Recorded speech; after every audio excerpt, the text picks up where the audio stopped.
Hi everyone, so welcome back to my channel. My name is Princess and ang forte natin for today is going to be a lot more different than my original content. So I post vlogs and also karaoke covers here on my channel, but right now I decided to do something different. Today we're going to be playing The Sims and you're gonna come along with me, okay? So it's actually quite a long time now since I planned in bringing you guys along with me through my builds, but however, ayun, tapos ko nang i-build itong beach house ng Abadir family. However, saka ko lang gusto or saka ko lang na-realize na okay, gusto kong habang nag-decorate or nag-furniture, nagalagay ng furniture sa loob is may ginakausap or na-explain kung bakit ko to ginagawa or ganyan. Hindi ko alam. Gusto ko lang na parang may machichika, you know?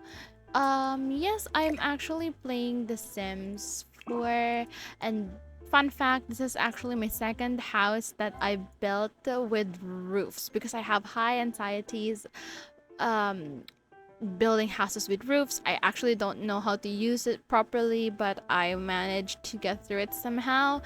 Like this one, I decided to put like a small room on the top of it or in the middle of the roof, and in this one, I decided to put like a mini attic whereby people can come and go. Eventually, this is something that I decided to learn myself because I cannot just go ahead and do flat roofs the entire time that I'm playing The Sims 4.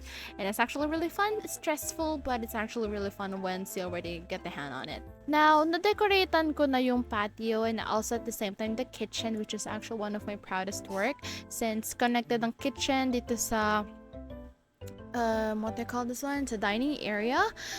And I also managed to slip in some pantry here since gusto ko magkaroon talaga ng pantry in the near future. This is actually my dream home. The Abadir's home is my dream home. This is Marcy's and Bonnie's house. So there's the kitchen, there's like a mini iPad there, nilagyan ng mga dog food. Tapos ayan yung mga dog food. Kainan pala, sorry. iPad, itong mga dishwashing liquids and all that stuff. Oh, wait lang, may kulang pa dito. Let's see. Box. Medyo lagi tayo, but it's okay. Ah, shit. Wala akong basurahan. It's essential pag may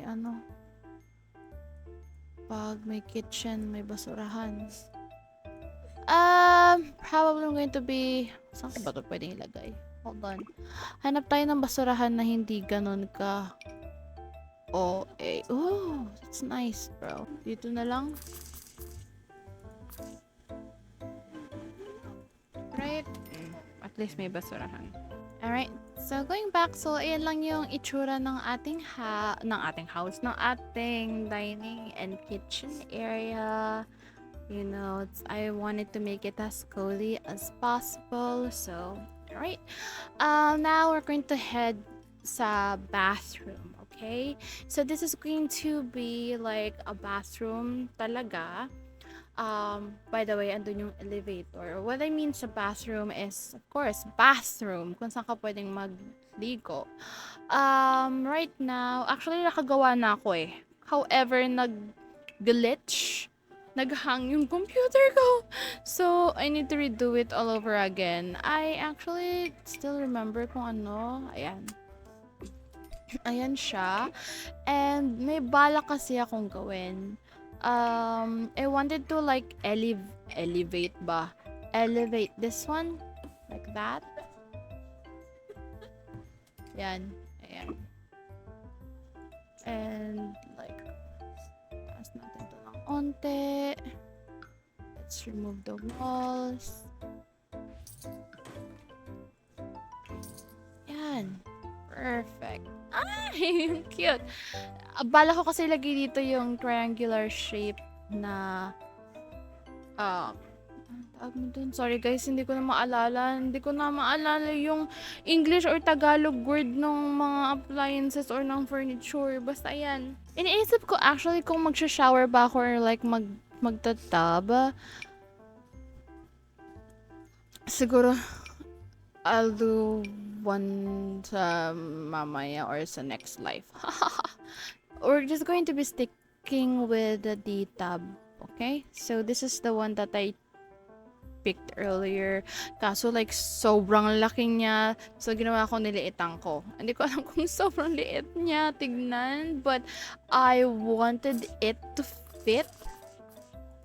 Or, what if medyo lakihan ko yung ano?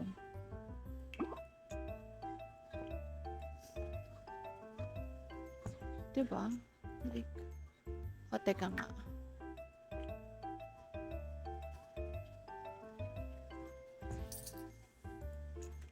Teka, hindi na to makatarungan.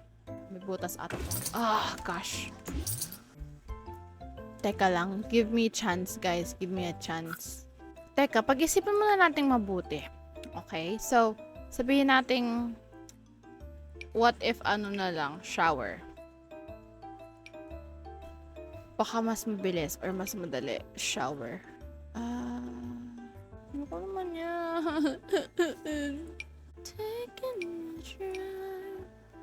Ayan na lang.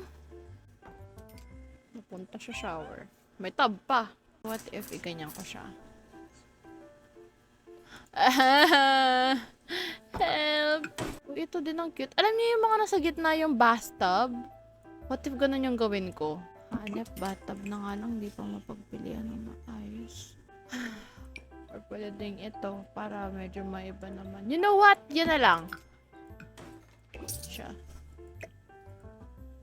But I like that color though. Okay na yan? Hold on. Yan. Oh, that's nice. That's perfect. Teka. Alam ko na. Feeling ko talaga ko siyang malaking like glass dito. May ganun eh. Yan. Yan. Don't you think that's OA? Nah, I don't think so. Tapos, alam ko na. Shelf. Maglagay tayo ng shelf. Okay. Like, what if ganyanin ko na lang siya?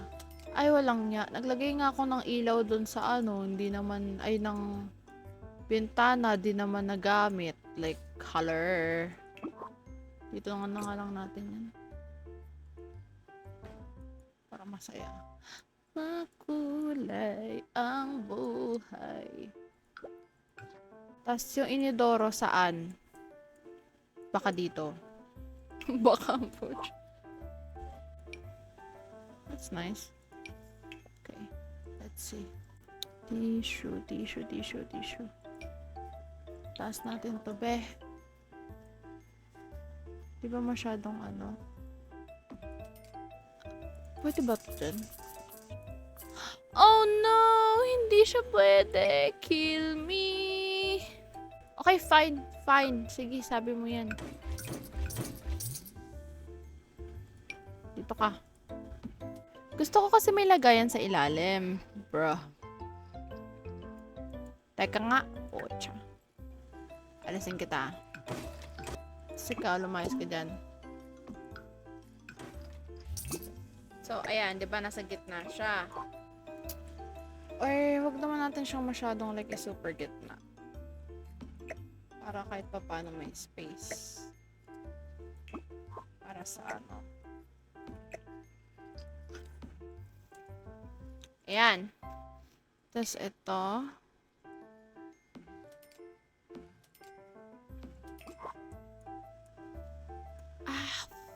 Gilid na lang natin. All by myself. Oh, that's nice. I like that color. Wala na ako sa tono. Wala bang mas ano sa'yo, bro? She had it. Sana she could live. Like this.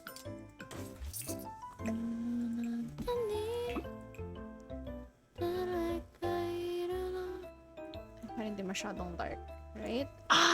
I forgot about the lights. Let's add clutter later on.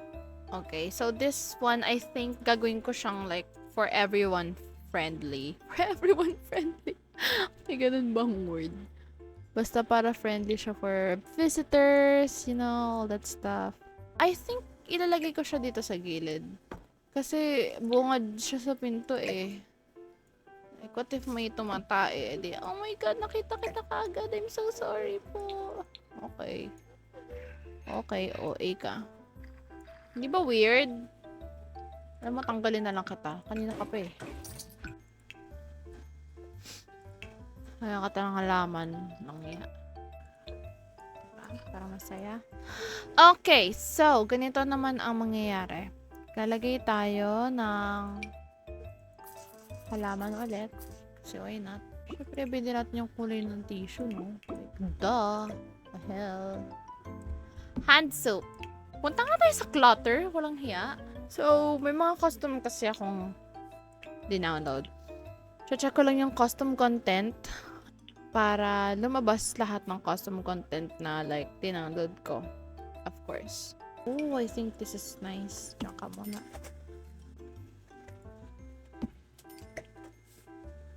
No. Ano pa ba?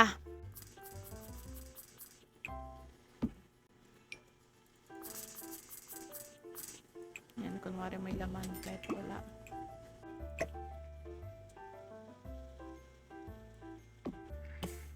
Hindi yan.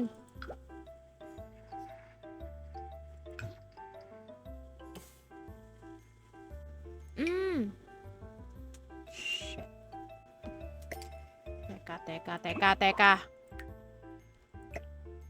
Umayos ka dyan. Ganyan. Liwag. Okay.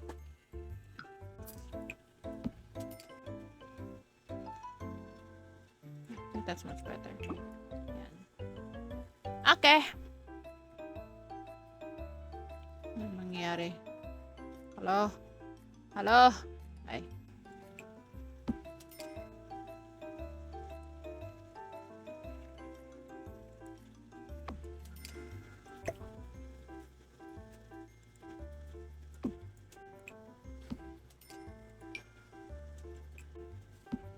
Tapos, alam ko meron akong tissue dito eh. Ayan o. Cotton.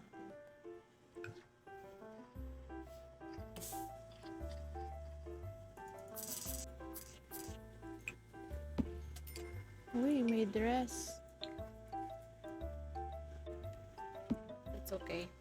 It's okay, Gwentana. Skincare na lang lagay dyan.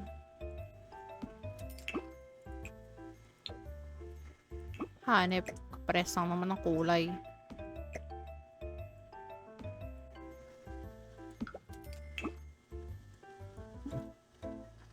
Ayan.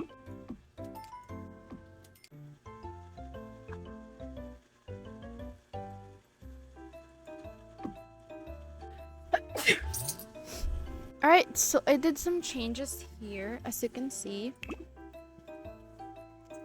Imbis na damit, I insert this like magazine rack para pag habang tumatae, pwede mo siyang galawin or pwede mo siyang magbasa. So, eto imbis na plain wall lang or like yung hangeran kanina, I added some details para magmukhang full yung room. And I also added ng mga etc. dito sa baba. So, alright. I think this is going to be the bathroom at the first floor. I think it's actually pretty cute, pretty nice. I think there's still something missing though. Ito ganito na lang. Ibahin na natin yung color nito.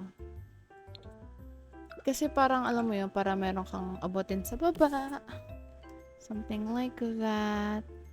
Diyan sa baba. Tapos towel. Maliit lang. Malinis naman siya, don't worry. Pwede natin yung kulay. Kulay pang. Ayan. Tapos sa pang maliit. Okay. On top of each other.